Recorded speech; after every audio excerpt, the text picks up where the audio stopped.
Bonsoir Jean-François Kahn, merci d'être fidèle à notre rendez-vous du lundi soir. Bonsoir Alain Madelin. Bonsoir. Alors, évidemment, Toulouse et Montauban, les fusillades, les tueries, le profil du personnage et toutes les questions continuent de dominer l'actualité. Ce matin, Nicolas Sarkozy s'est exprimé là-dessus et il a fait un faux pas. Certains diront une déclaration grave, d'autres plutôt une maladresse. On va l'écouter. Dire immigration égale Mohamed Merah, qui est né en France, ça n'a aucun sens.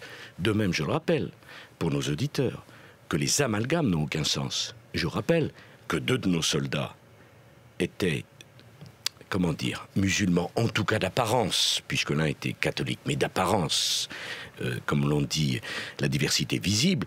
Et ça serait particulièrement odieux cet amalgame, parce que 2 Français musulmans ont été assassinés, parce que soldats, par Merah.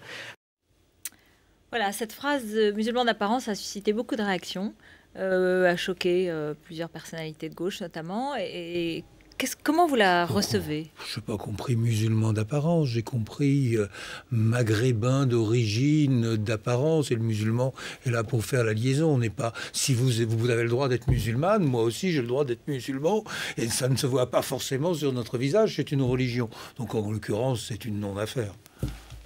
Jean-François Kahn. Oui, s'il avait dit une bêtise, même s'il avait dit une bêtise, je considère, que j'ai déjà dit, qu'il y en a marre à chasser comme ça de façon obsessionnelle la phrase qui n'est pas correcte. Bon.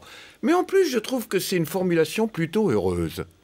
Parce que c'est une façon assez intelligente d'exprimer que tout le monde, même moi ici, rappelez-vous, j'ai dit 3 militaires musulmans ont été tués. Bon, et en effet, l'un est chrétien.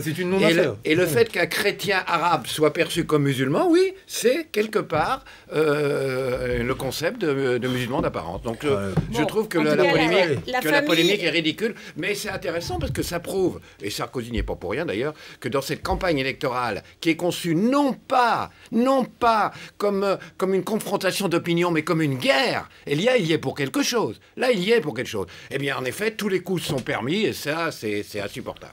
Bon, on en parlait aussi parce que la famille du militaire assassiné était protestée contre cette expression, peut-être quand même malheureuse, en tout cas maladroite. J'ajoute une chose, puisque dans l'actualité, il y a aussi le fait qu'on relance l'affaire que Sarkozy aurait touché l'argent, par exemple. On va y revenir. Ah bon, on va y revenir. Ça allait dans le propos, mais bon. Non, mais on va y revenir parce que je voudrais qu'on continue à parler des conséquences de cette semaine très dure, qui a été vécue par chacun comme une épreuve de tout le pays, de tous les Français. Qu'est-ce que vous en avez ressenti? Qu'est-ce qu'il en reste? Je pense surtout qu'il est temps de refermer la parenthèse de la tragédie de Toulouse. Nous sommes dans une élection présidentielle. Les réponses politiques vont plus ou moins nous engager pour les 5 ans qui viennent. C'est-à-dire que le niveau de vie, le pouvoir d'achat des Français, ceux qui ont des situations difficiles, enfin tout ça c'est engagé par la politique. Or, manifestement, maintenant, c'est pas les polémiques entretenues sur l'affaire de Toulouse qui vont changer quoi que ce soit de la vie des Français dans les 5 prochaines années. Il est temps de revenir à la campagne électorale. Vous pensez que les discours sur la sécurité ou la lutte antiterroriste ou la lutte contre le fondamentalisme... Il y a des problèmes. Vous avez eu 2 choses. C'est pas utile. Vous avez eu 2 choses qui entretiennent la polémique. Le dénouement de cette affaire avec le RAID. Sarkozy, à juste titre, a souhaité sans doute que Merah ne soit pas un martyr, que l'on négocie jusqu'au bout. On pourrait dire beaucoup de choses sur la façon dont le RAID a conduit ça. Moi qui visitais le salon de la police et de la sécurité à côté d'ici, j'avais cru comprendre qu'il y avait des moyens de neutraliser les gens, que l'on était capable d'observer ce qui se passait dans une pièce sans faire de trous dans les murs. Bon, il y a beaucoup de choses, mais in fine, peu importe, in fine, ça s'est déroulé comme ça devait se terminer.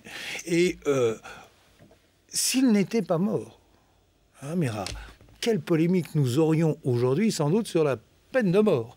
Et ça viendrait sans doute troubler la campagne électorale. Et puis vous avez le deuxième point. Vous avez le deuxième point, mais c'est quelque chose qui n'est pas de gauche, qui n'est pas de droite, qui est un problème technique, où on a quand même le sentiment un peu d'un malaise. S'il y avait eu une remontée centralisée de tous les renseignements de ce personnage de Mera depuis les plaintes dans son quartier où il forçait des gamins à regarder des vidéos d'Al-Qaïda où on égorgeait les gens. Des croisements de fichiers, des croisements de travail plus coopératif. Manifestement, on dit qu'on a fait son boulot, qu'il y a eu des heures et des heures de filature. Bon, mais in fine, s'il y avait eu un croisement, peut-être que le dimanche, on aurait pu être plus précis et empêcher la tuerie du lundi. Mais ça, c'est pas une affaire de polémique. On peut pas mettre ça à charge de la police et des renseignements et pas de la politique. C'est de la technique. Ça méritera peut-être un jour une commission d'enquête parlementaire, mais à mon avis, ça échappe à la campagne électorale. Et ça doit échapper à la campagne électorale. Je ne suis pas fondamentalement en désaccord, mais je voudrais nuancer sur un point. Il se trouve que la semaine dernière, on a évoqué ça. Et vous vous souvenez, quand on disait est-ce que tout ça n'est pas la conséquence de la montée du racisme ou qu'on a libéré la parole raciste, etc. ce qui pouvait viser, et certains ont visé Sarkozy, j'ai dit non. Les explications, c'est vrai, tout à fait. Les explications psychologiques. J'ai dit, on ne sait pas, arrêtons d'en faire de l'instrumentalisation à des fins politiques, je n'accepte pas ça, il ne faut pas, premièrement. Deuxièmement, je suis d'accord, la polémique sur l'histoire du raid, je trouve ça absolument insupportable. Bon, voilà, si vous voulez, ça, là aussi. Mais en revanche, l'espèce de terrorisme intellectuel qui consiste à nous faire croire que se poser des questions sur la politique de sécurité serait de mauvais Français, pas des patriotes, pour étouffer le débat. Alors ça, non, parce que des questions sérieuses se posent. Parce que quand même, faut voir ce que crie la presse étrangère, toute la presse étrangère, sur le fait que le type, il était fiché par la CIA, il était au Pakistan, il était en Afghanistan, il a été 2 fois en prison.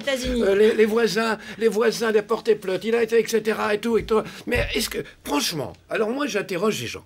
Si la gauche était au pouvoir, moi j'étais très sévère pour la gauche sur la sécurité. Mais si la gauche était présidente, si le ministère de l'Intérieur était de gauche, mais qu'est-ce qu'on entendrait ? Non, mais qu'est-ce qu'on entendrait de la part, franchement, reconnaissons les gens de droite. Une fois qu'on a dit ça, une fois que vous avez dit ça, c'est un échec. Non, mais c'est l'échec d'une politique sécuritaire. Si on n'avait pas saboté la politique de sécurité, si on l'avait au contraire accentué, musclé, mais évidemment, le type, il est là, il était chez lui, on saurait, on en aurait parlé. Vous dites, Nicolas Sarkozy, des paroles, mais pas des actes. Non, en fait, en matière de sécurité. Je dis ce qu'on a déjà dit à d'autres occasions. Il y a un échec de la politique. Je vais vous dire. La politique sociale de Sarkozy est moins réactionnaire que la gauche le dit, mais en revanche, son échec sécuritaire est beaucoup plus calamiteux qu'on veut bien le reconnaître. Je ne dirais pas. C'est un autre sujet, l'échec sécuritaire. C'est un autre sujet. Là, nous avons affaire à une tragédie qui suscite légitimement donc des questions. Il n'est pas anormal de se poser ces questions. Il est choquant d'instrumentaliser ces questions dans le débat présidentiel. Parce que, comme vous le disiez, c'eût été la gauche, c'eût été exactement pareil. Et de la même façon, si la droite avait instrumentalisé ça contre la gauche, je serais choqué qu'on le fasse. Donc il est temps de tourner la parenthèse. Je voudrais ajouter un petit point, si vous me permettez. Si vous me permettez, on peut se poser une autre question, parce qu'on a le droit de se poser des questions. C'est que être passé d'une politique d'alignement total sur Ben Ali, Moubarak, etc., à une politique aujourd'hui totalement alignée sur l'Arabie Saoudite et le Qatar, ou même... Qui n'ont rien à voir dans l'histoire, quand même. Non, mais l'Arabie Saoudite, ils n'ont rien à voir dans le djihadisme, rien du tout, non. Non, mais rien dans l'affaire de Toulouse. Et où, dans notre politique... Là, c'est de l'amalgame, là. Non, je d'une façon générale. Je dis aujourd'hui, il y a une montée des kadhafistes, des salafistes, et je pense qu'on peut s'interroger sur cette politique, où aujourd'hui, dans des pays en révolution, au lieu de soutenir les démocrates, on soutient les groupes armés islamistes, quand même. Enfin, moi, je revendique le droit de se poser cette question. Parlons du financement de la campagne, parce que vous vouliez parler de Patrice Demesse, la détention prolongée de Patrice Demesse dans l'affaire Bettencourt.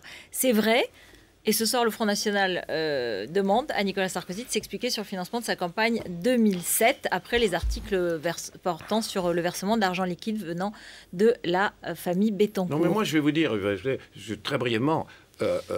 personnellement, il n'y a aucun doute que Mme Bettencourt a donné de l'argent à Sarkozy, mais je ne sais pas combien elle a donné. Mais rien ne vous permet de dire ça. Non, parce qu'il y a des témoignages au moment de l'enquête. Non, attendez, qu'elle a peut-être donné peu. Ah non, les témoignages. Et puis Kadhafi aussi et l'Arabie Saoudite pendant qu'on est. Non, mais là-dessus, bon. Mais cela dit, c'est pas des arguments politiques. Mais cela dit, ça ne doit pas être au centre de la campagne. D'abord, ça ne doit pas. Enfin, il fait le mal. Jean-François, il est formidable. Oui, il n'y a aucun doute. Il a touché de l'argent. Mais ça ne doit pas être au cœur de la campagne. Et le mal est fait. C'est pas bien.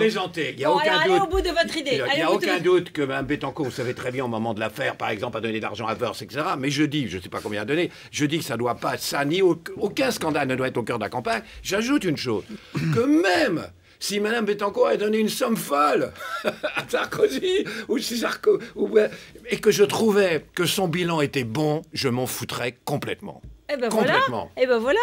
Donc, Bah non, vous aussi, non? Non.